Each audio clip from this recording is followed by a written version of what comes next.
doktrin akhir zaman, atau dalam bahasa lainnya yang sering mungkin kita kenal adalah eskatologi. Nah, Bapak Ibu yang dikasihi oleh Tuhan Yesus Kristus, materi ini menjadi sesuatu hal yang amat dan sangat penting di dalam kehidupan kekristenan kita. Mengapa? Karena materi ini bicara tentang kehidupan kita di zaman akhir ini atau di akhir zaman ini. Maka begini Bapak Ibu dikasih oleh Tuhan Yesus Kristus, doktrin akhir zaman yang disebut dengan istilah eskatologi, itu asal kata dasarnya adalah eskaton, yang artinya yang akhir, ya, dan yang dimaksud di sini yang akhir adalah mengacu kepada segala sesuatu peristiwa yang terjadi menjelang hari kedatangan Tuhan Yesus yang lagi kita tunggu-tunggu. Dan juga di dalam doktrin eskatologi ini kita juga bahas tentang saat-saat penantian Yesus datang kedua kali. Termasuk di dalamnya nanti kita akan bahas berbagai pernak-pernik peristiwa yang akan terjadi. Bapak Ibu ya, akan kita lihat itu nanti di dalam proses pembelajaran ini.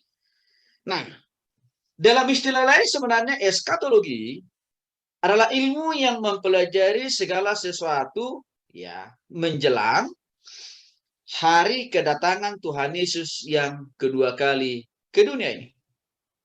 Nah, jadi dengan demikian Bapak Ibu dikasih oleh Tuhan Yesus Kristus, doktrin akhir zaman merupakan suatu pelajaran yang menjelaskan tentang peristiwa-peristiwa tentang kehidupan ya setelah kematian. Ini juga nanti akan kita bahas di dalam pelajaran kita pada sore hari ini, Bapak Ibu ya. Jadi sekali lagi, kita tidak hanya bicara tentang apa yang terjadi sebelum Tuhan Yesus datang kedua kali, tapi kita juga akan membahas tentang tanda-tanda zaman, cara proses dan waktu kedatangan Tuhan Yesus yang kedua kali, bagaimana kebangkitan orang mati. Masih adakah pengharapan bagi mereka yang sudah meninggal untuk bisa masuk surga? Yang berikutnya, bagaimana proses penghakiman yang terjadi di dalam diri setiap orang, ya, Bapak Ibu, yang lahir ke dunia ini. Nah, itu juga nanti akan kita bahas. Nah, di samping itu, kita akan bahas juga di dalam materi perkuliahan ini tentang keadaan setiap orang. Termasuk di dalamnya mereka yang ada di neraka, dan juga bagi mereka yang ada di surga. Gimana situasi keadaan, bahkan bagaimana nikmatnya orang-orang yang hidup di neraka, ya, dan termasuk juga bagaimana nikmatnya orang-orang yang hidup di surga.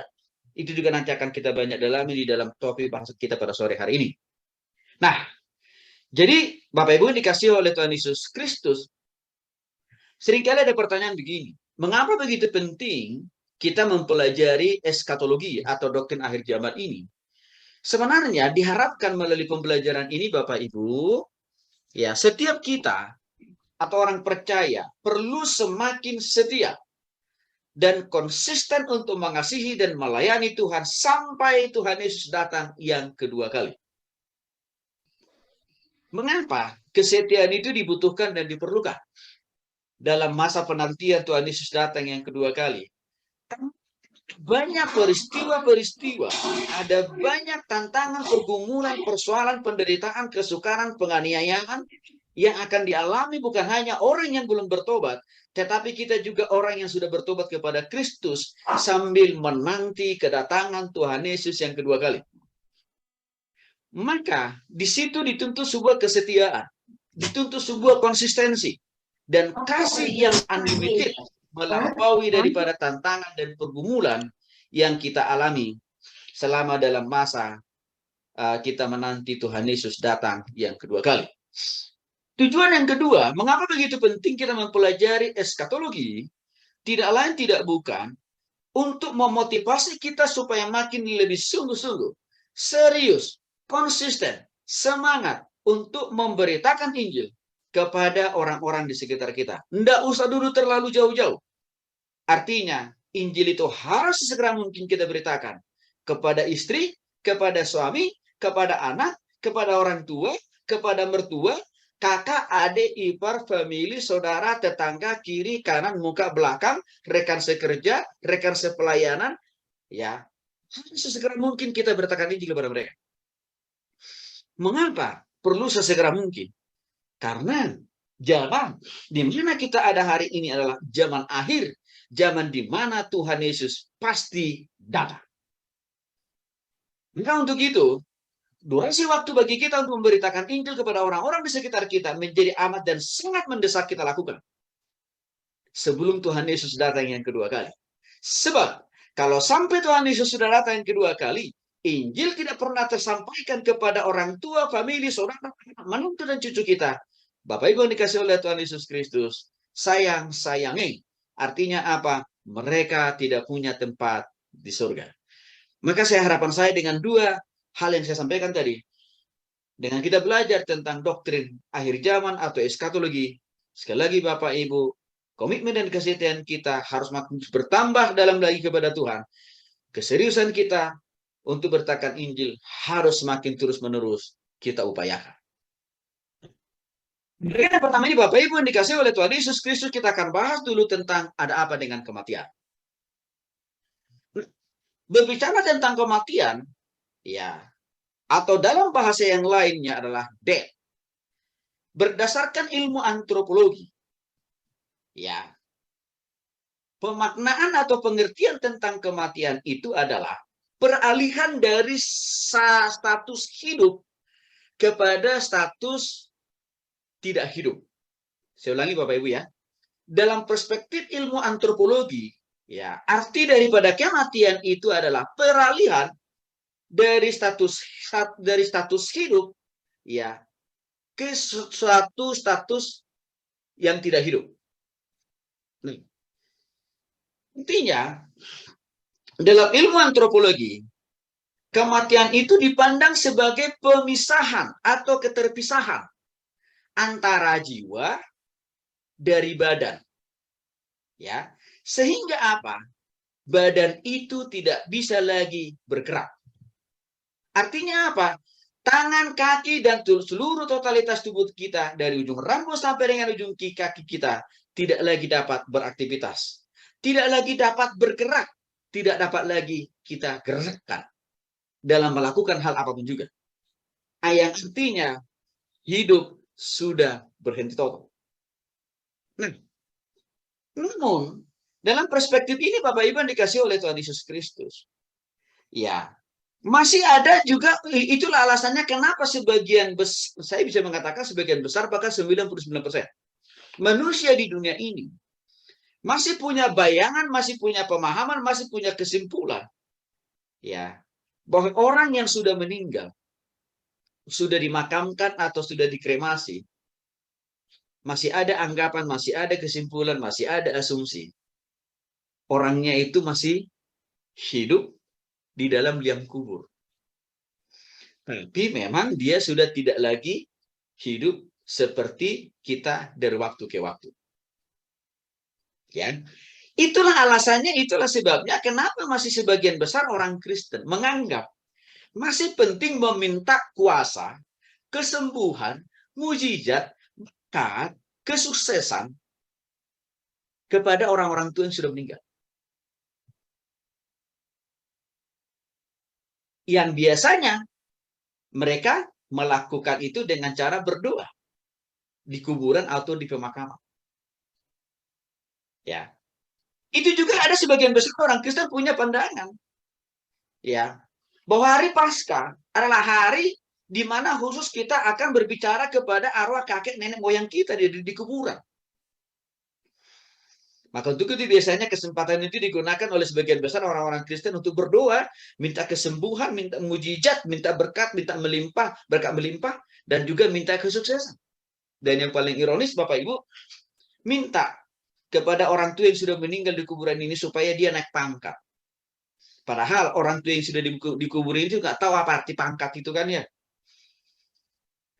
Bahkan ada yang minta juga supaya cucunya, anaknya, ya, diterima jadi ASN, diterima menjadi mahasiswa di perguruan tinggi terbaik di negeri ini, bahkan di dunia ini. Padahal orang yang meninggal itu tidak pernah tahu baca tulis. Ironis ya Bapak Ibu ya. Tapi saya katakan tadi, mengapa pemahaman itu, perspektif itu ada dalam pikiran sebagian besar orang Kristen? Karena mereka berangkat dari pola pikir antropologi. Ya. Karena mereka berangkat berpikir dari budaya, itu masalahnya. Sehingga masih ada pemahaman dan keyakinan yang seperti itu. Ya. Kan kadang-kadang dengan ada juga unsur kesengajaan. Masih memelihara arwah daripada ya pakaian ya. Sebelum bicara masalah arwah, pakaian atau baju atau segala peralatan yang dipakai oleh orang tua yang sudah meninggal itu. Ya, itu masih dipelihara, itu masih dijaga dengan apik dan rapat. Bahkan kadang-kadang 1 kali sebulan masih dipersembahkan makanan yang enak di sana. Bahkan kamarnya sendiri pun didewakan. Yang artinya tidak boleh sembarangan orang masuk, kecuali kalau mau mempersembahkan sesajen. Ini berangkat dari budaya. Jadi Bapak Ibu dikasih oleh Tuhan Yesus Kristus. Saya mau menjelaskan lagi lebih jauh lagi tentang kematian itu bukan hanya dari perspektif antropologi atau budaya. Karena saya katakan tadi, kalau kita hanya memaknai kematian itu dari sudut antropologi, maka sebenarnya kita itu akan cenderung jatuh di dalam spiritisme. Penyembahan roh-roh nenek moyang. Penyembahan roh-roh opung kakek, ya, uyut kita. Dan itu bertentangan dengan firman Tuhan. Maka untuk itu harus saya jelaskan juga, ya, Bapak Ibu dikasih oleh Tuhan Yesus Kristus, apa arti tentang kematian dari perspektif Alkitab? Orang meninggal atau orang mati dalam bahasa Yunani-nya adalah nekros. Ya, artinya jiwa yang hidup. Artinya begini, waktu seseorang itu sudah mati, terlepas dia sudah bertobat atau belum waktu dia di bumi ya, rohnya itu langsung berpisah dengan dagingnya, dengan tubuhnya. Di mana? Ya, ini ada perspektif Alkitab ini. Orang yang sudah meninggal, entah dia belum bertobat atau sudah bertobat, Bapak Ibu dikasih Tuhan Yesus Kristus. Entah dia proses meninggalnya itu ditabrak angkot, atau dia nabrak angkot, kira-kira begitu ya. Atau ditabrak orang, atau ditabrak ojek, atau jatuh dari pesawat, atau ditabrak kereta api, atau macam-macam lah. Dari perspektif Alkitab, waktu orang itu dikatakan meninggal, maka langsung ada keterpisahan antara daging dan rohnya. Dan dia meninggal. Ya, Tuhan pisahkan dagingnya, tubuhnya dengan rohnya atau kehidupannya. Dengan demikian Bapak Ibu dikasih oleh Tuhan Yesus Kristus. Ya. Bagaimana keterpisahan roh? Ya. Dan daging orang yang sudah mati. Kalau orang itu belum bertobat pada waktu dia masih hidup di bumi, lalu dia ditabrak misalkan Bapak Ibu. Saya katakan tadi, rohnya langsung diambil oleh Tuhan. Lalu ditempatkan, lalu disimpan dalam satu ruang, dalam satu tempat. Nanti akan saya jelaskan apa nama tempat itu. Ya. Dagingnya, ya, yang berasal dan bersumber dari bahan baku debu dan tanah. Itulah yang kita antar ke pemakaman itu. Itulah yang kita tangisi ini itu sebenarnya. Yang artinya apa? Di sana tidak ada lagi roh orang itu. Malangnya, terlalu banyak orang Kristen berbulan-bulan, bertahun-tahun masih menangisi tubuh yang sudah tidak hidup itu, tubuh yang sudah tidak didiami oleh roh itu. Ya. Sama juga. Lalu bagaimana dengan roh orang yang sudah bertobat pada waktu dia masih hidup di bumi? Sama. Waktu dia nabrak angkot atau waktu dia nabrak kereta api, nabrak pesawat atau apa, atau ditabrak begitu ya. Langsung proses pemisahan antara tubuh dan roh.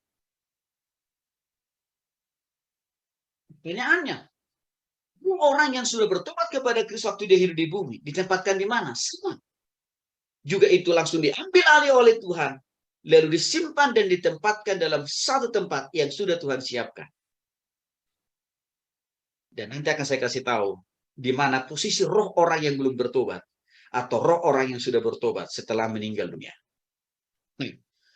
Begitu Bapak Ibu dikasih oleh Tuhan Yesus Kristus. Ya. Kita lihat dulu bagian Alkitab kita dalam Matius pasal 10 ayat yang ke-28. Bu Novi boleh bacakan buat kita Bu Novi. Matius pasal 10 ayat 28. Lalu nanti Pak Edok bacakan Lukas pasal 16 ayat 22 sampai 29. Bu Novi dulu, Matius pasal 10 ayat 28.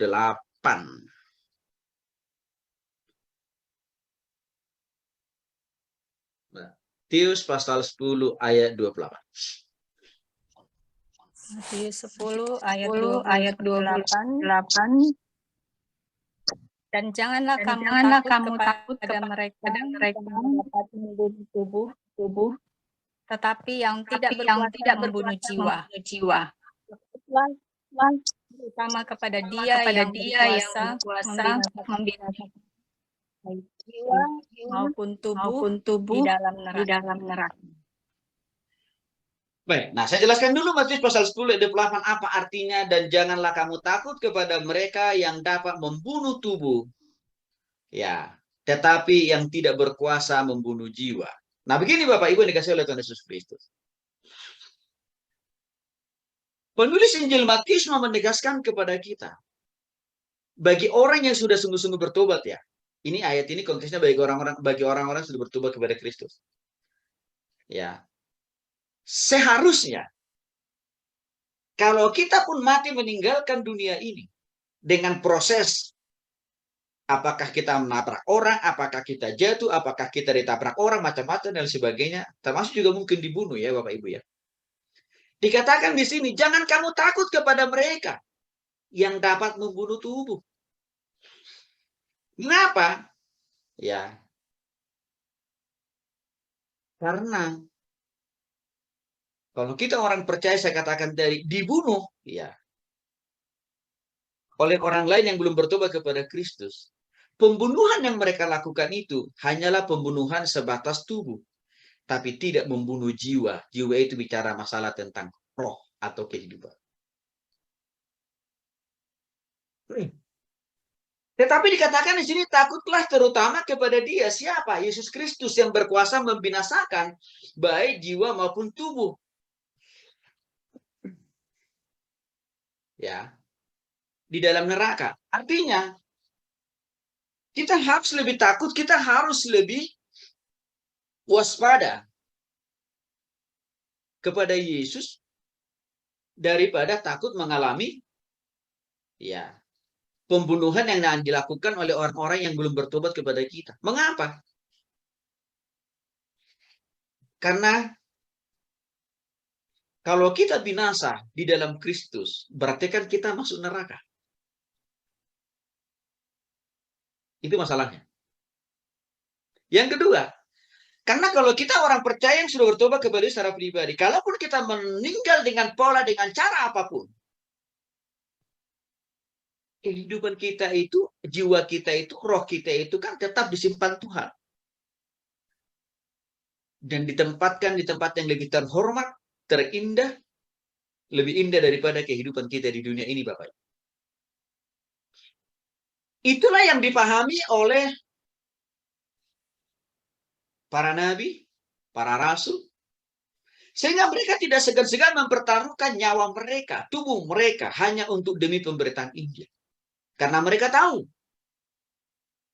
kalaupun misalkan mereka terbunuh, taruhlah seperti Stefanus, karena Kristus, tetapi roh mereka tetap hidup di dalam Tuhan. Saya kira ini juga yang memotivasi ada banyak hamba-hamba Tuhan, para misionari di dunia ini. Rela mereka mempertaruhkan nyawa mereka untuk kemajuan Injil. Karena mereka tahu, kematian fisik yang dialami oleh mereka waktu mereka dalam konteks memberitakan Injil, itu justru tidak mematikan total secara roh, tetapi menghidupkan mereka secara roh di dalam surga nanti. Nah, maka dengan demikian Bapak Ibu, hal yang berikutnya yang mau disampaikan dalam ayat ini betapa pentingnya sebenarnya kita lebih takut kepada Tuhan dengan cara bertobat kepada Kristus. Itu maksudnya kira-kira. Karena dengan kita lebih takut kepada Tuhan dan bertobat kepada Kristus, artinya apa Bapak Ibu? Kalaupun kita meninggal dan dipanggil Tuhan dari dunia yang fana ini, hidup kita tetap kekal di dalam tangan kasih kuasa Tuhan. Karena roh kita dijamin di dalam bersama Kristus sendiri. Maka lihat dulu Bapak Ibu dikasih oleh Tuhan Yesus, Lukas pasal 16 ayat 22 sampai dengan 29. Silahkan Pak Edward. Lukas pasal 16. Lukas pasal 16 ayat 22 sampai 29. Demikianlah firman Tuhan. Kemudian matilah orang miskin itu lalu dibawa oleh malaikat ke pangkuan Abraham. Orang kaya itu juga mati lalu dikubur. Dan sementara ia menderita sengsara di alam maut, ia memandang ke atas dan dari jauh lihatnya Abraham dan Lazarus duduk di pangkuannya. Lalu ia berseru katanya, Bapak Abraham, kasihanilah aku, suruhlah Lazarus supaya ia mencundupkan ujung jarinya ke dalam air dan menyejukkan lidahku sangat kesakitan dalam nyala api ini. Tapi Abraham berkata, Ingatlah bahwa engkau telah menerima segala yang baik sewaktu hidupmu. Sedangkan Lazarus segala yang buruk. Sekarang ia mendapat hiburan dan engkau sangat menderita. Selain daripada itu, di antara kami dan engkau terbentang jurang yang tak terseberangi, supaya mereka yang mau pergi dari sini kepadamu ataupun mereka yang mau datang dari situ kepada kami tidak dapat menyeberang. Kata orang itu, kalau demikian aku minta kepadamu Bapa, supaya engkau menyuruh dia ke rumah ayahku. Masih ada 5 orang saudaraku, supaya ia memperingatkan mereka dengan sungguh-sungguh agar mereka jangan masuk kelak ke dalam tempat penderitaan ini. Tapi kata Abraham, ada pada mereka kesaksian Musa dan para nabi, mereka mendengarkan kesaksian itu. Baik, terima kasih Pak Edward. Nah, Bapak Ibu dikasih oleh Tuhan Yesus Kristus. Di sini ada satu gambaran yang sangat begitu jelas dan begitu nyata. Perbedaan tempat roh orang yang belum bertobat waktu dia masih hidup di bumi, yang diwakili oleh orang kaya tadi. Ya. Dan roh Lazarus, orang yang super miskin itu, tapi waktu dia hidup di bumi, dia sudah bertobat. Rohnya berbeda tempatnya dengan roh orang kaya itu. Dalam bahasa teologi,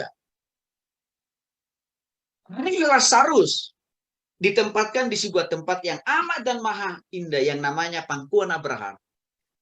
Yang dalam istilah yang lainnya, bahasa yang lainnya, Firdaus. Ini yang disebut dengan istilah surga sementara. Atau tempat roh.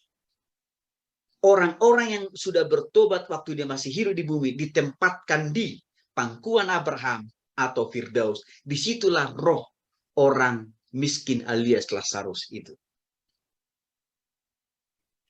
Ngapain?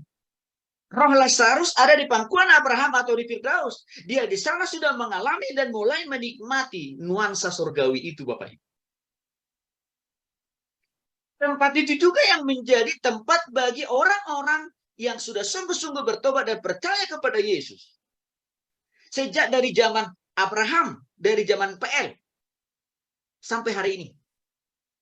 Kalau mereka sudah sungguh-sungguh bertobat kepada Yesus, waktu mereka masih hidup di bumi, roh mereka ditaruh dan disimpan Tuhan di pangkuan Abraham atau Firdaus. Jadi saya katakan tadi Bapak Ibu, waktu seseorang itu ditabrak angkot atau dia nabrak angkot sampai mati, kira-kira begitu ya. Tapi dia sudah bertobat pada Kristus. Mereka langsung detik itu juga rohnya diambil oleh Tuhan, lalu disimpan, ditaruh yang namanya di pangkuan Abraham Firdaus. Jadi Sanak famili dan saudara kita atau orang tua kita yang sudah bertobat pada Kristus waktu mereka masih hidup. Pertanyaannya, di manalah Kang roh mereka hari ini? Ada di pangkuan Abraham. Tapi dengan catatan Bapak Ibu ya, mereka sudah sungguh-sungguh bertobat pada waktu mereka hidup di surga loh. Pada waktu mereka hidup di bumi. Lalu bagaimana roh orang kaya itu yang tidak mau bertobat kepada Kristus waktu dia masih hidup di bumi? Ditempatkan ya di alam maut, tapi ini belum maut yang total atau neraka yang total, belum. Masih maut sementara yang dalam bahasa teologianya disebut istilahnya Hades. Ngapain roh orang kaya itu ditempatkan di Hades? Dia ngalami apa? Dia makan apa? Dia menikmati apa di sana? Yang dia nikmati di sana adalah proses penghakiman dan penghukuman dari api neraka. Tapi ini belum api neraka yang total. Nanti jilid 2.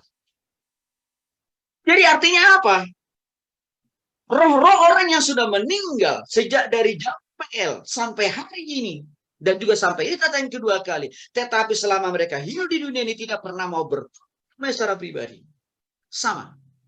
Entah mereka orang tua, sanak famili dan saudara kita yang mereka belum pernah bertobat kepada Kristus. Bapak Ibu, roh mereka juga ditempatkan di Hades, yaitu neraka sementara.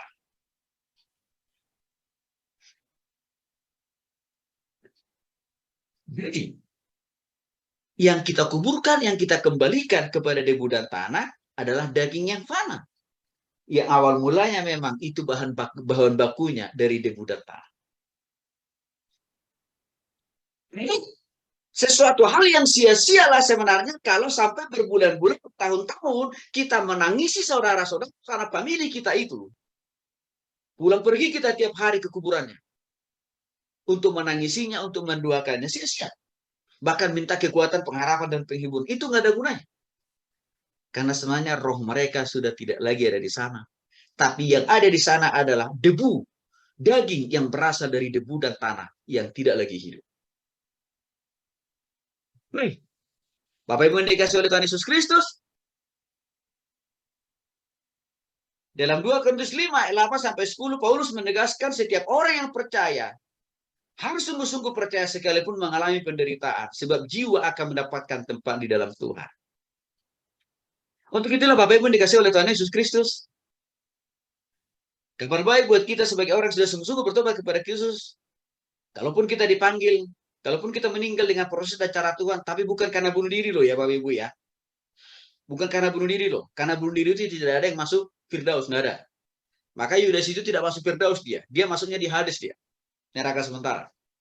Tapi kalau karena proses Tuhan, cara Tuhan, kita dipanggil, entah bagaimana proses caranya. Tapi kalau kita sudah sungguh-sungguh bertobat kepada Yesus pada waktu kita hidup di bumi, roh kita ada di Hades atau pangkuan Abraham. Maka inilah yang dimaksud oleh Rasul Paulus dalam 2 Korintus 5 ayat 8-10. Orang percaya sekalipun mengalami penderitaan di dunia ini seperti orang miskin tadi, Lazarus. Ya, pada akhirnya kesukaran, kesulitan, penderitaan, kemiskinan itu akan digantikan oleh Tuhan pada waktu kita di surga nanti. Tapi syaratnya harus sungguh-sungguh bertobat dulu Bapak Ibu. Nah, maka Rasul Paulus dengan jelas menegaskan dalam Filipi pasal 1 ayat 21-23. Hidup ini adalah kesempatan. Kan kita tahu lagu itu Bapak Ibu. Hidup ini untuk melayani Tuhan. Artinya apa? Rasul Paulus mau mengatakan, sebagai orang yang sudah sungguh-sungguh bertobat kepada Yesus secara pribadi, kalaupun kita mati, itu bukan keuntungan, tapi keuntungan. Mengapa? Karena roh kita sudah disimpan, sudah ditaruh oleh Tuhan di tempat yang namanya pangkuan Abraham. Maka kalau orang yang sungguh-sungguh bertobat kepada Kristus, kematian itu bukan sesuatu hal yang menakutkan. Kematian itu bukan lagi sesuatu hal yang menyeramkan. Kematian itu bukan akhir dari segala sesuatunya. Tapi awal daripada kehidupan yang lebih baik dan lebih indah. Karena kita sudah punya tempat, karena kita sudah disiapkan tempat, dan bahkan ditaruh Tuhan roh kita di surga. Kecuali memang bagi orang yang belum bertobat ini jadi berita malam. Kenapa? Karena roh mereka bukan di tempat yang terbaik, tapi di tempat yang terburuk, yang terngeri dan terpanas di dunia ini, yaitu di mana? Di neraka. Nah, begitu Bapak Ibu yang dikasih oleh Tuhan Yesus Kristus.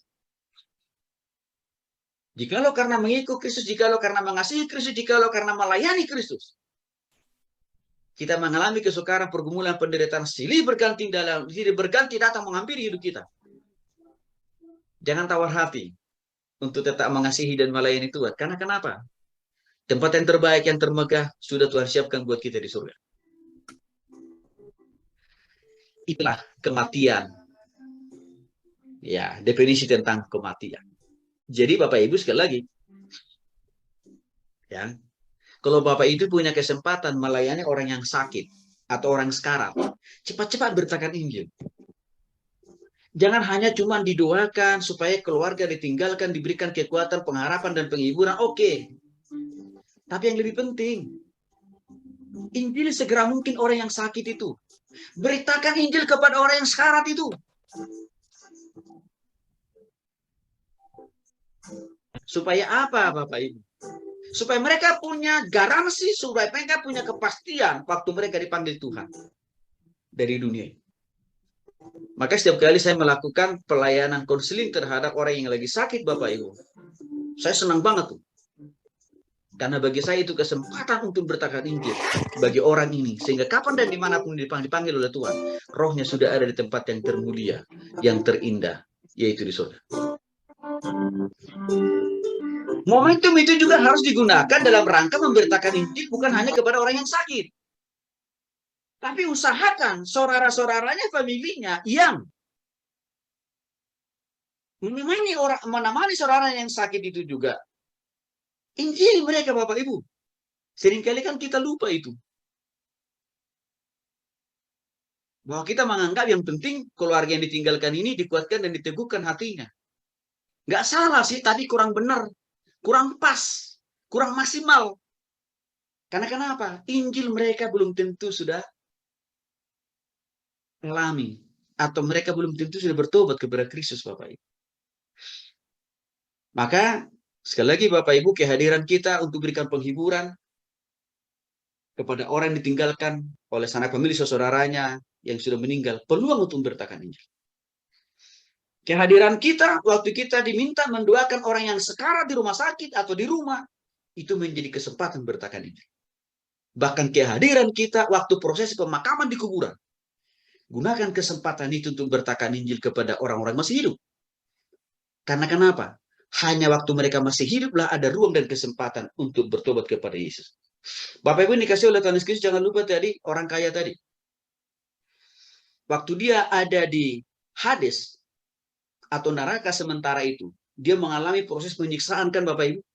Saking begitu tersiksanya dia lalu berteriak dengan mengatakan, "Oh Bapak Abraham, tolong kirimkan lagi para rasul dan para nabi untuk mengingatkan orang tua, famili, saudara, kakak, adikku yang masih hidup di bumi supaya mereka bertobat.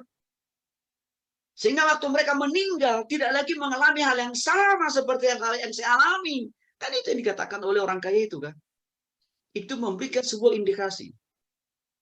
Kesempatan orang untuk mendengarkan Injil bertobat tidak harus secara pribadi, hanya pada waktu mereka hidup. Bukan pada waktu mereka sudah di kuburan, enggak ada. Itu gambaran dari Lukas pasal 6 ayat 22 sampai 29. Ya, jadi Bapak Ibu, ya ini saya berharap menyemangati kita, mendorong kita.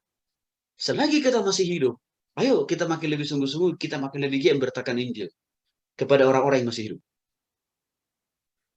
Karena kita tidak tahu kapan dan di mana dan bagaimana mereka akan dipanggil oleh Tuhan. Kita akan masuk dalam bagian yang kedua.